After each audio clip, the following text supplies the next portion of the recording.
Hey everybody, Quinn Cody with Rider Magazine. Welcome. Today I'm with KTM. This is the end of day 2. I've been having a wonderful time riding this new 1390 Super Adventure R.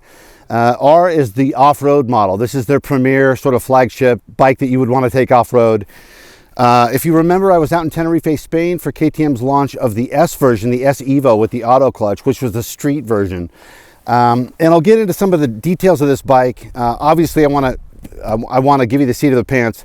Essentially, the R model, the off-road model, the big differences are going to be the wheels and tires. This has an off-road setup. So you got an 18-inch rear, a 21-inch front, off-road sizes right there. And as we say, as far as tires go, this is a pretty aggressive off-road tire as an OEM. These are the Dunlop Trail Max Raid tires. Pretty aggressive tires right away, which speaks volumes to me when you see this thing right away. The other issue is this bike sits a little bit taller than the S does, but it is the same 173 horsepower, 107 foot-pounds of torque V-twin motor. This thing is a beast. And you might ask, how in the world has KTM figured out how to take 173 horsepower and tame it for off-road? And that's a great question.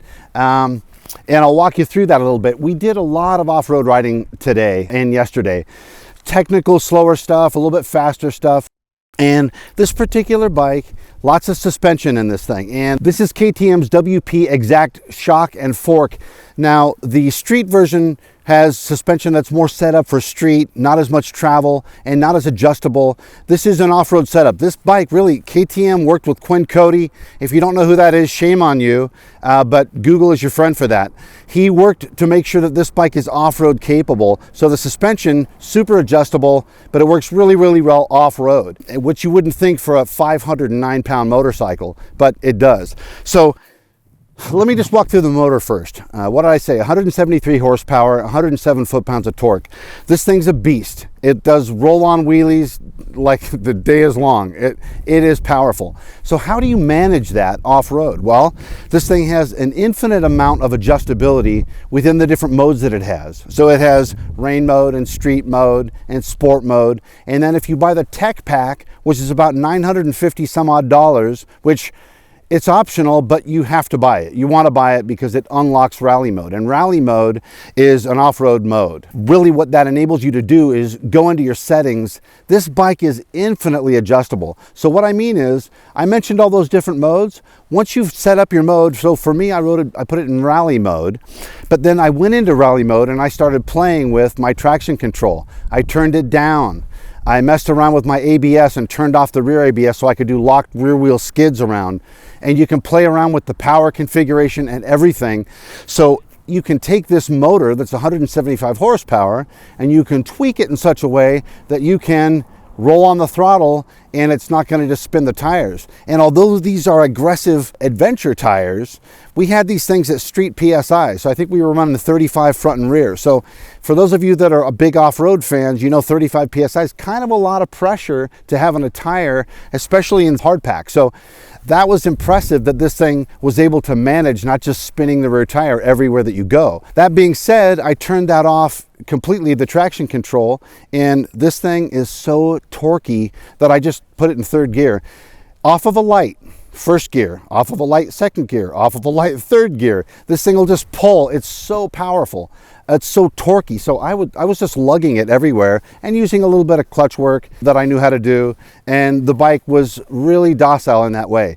Now, the motor has technology where it has 2 different cam profiles, and at a certain RPM in the upper RPM ranges, it will shift that cam profile. So you have this grunty, aggressive 1350cc motor, and then all of a sudden, it kind of lights the fuse and it moves. And this bike pulls so hard. I will say in the 2 days that I rode it, I think I only really experienced that second cam profile maybe once or twice, just kind of getting up to freeway speeds, but off-road absolutely never. Like I was saying, I mean, this thing's really in the couple thousand RPM, torquey, grunty little motor, and this thing's pretty docile, but it's pretty manageable.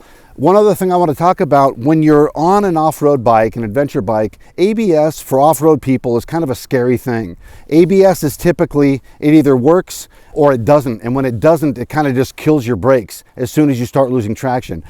I had this thing set so I had no ABS in the rear. I could lock up the rear, but I had front ABS.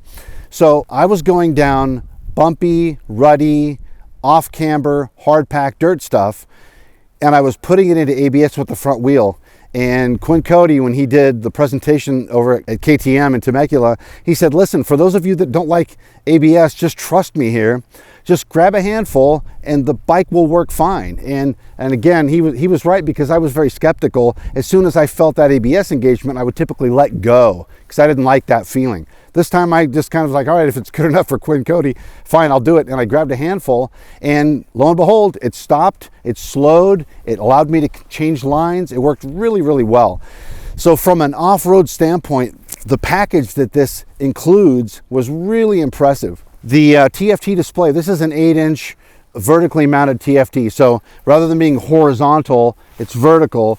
Really easy to see, and it has a lot of the same features that I noted on the S model, which are, to me, the biggies are its touchscreen, which is fantastic, but then it also has, I can touch it, for example, the map.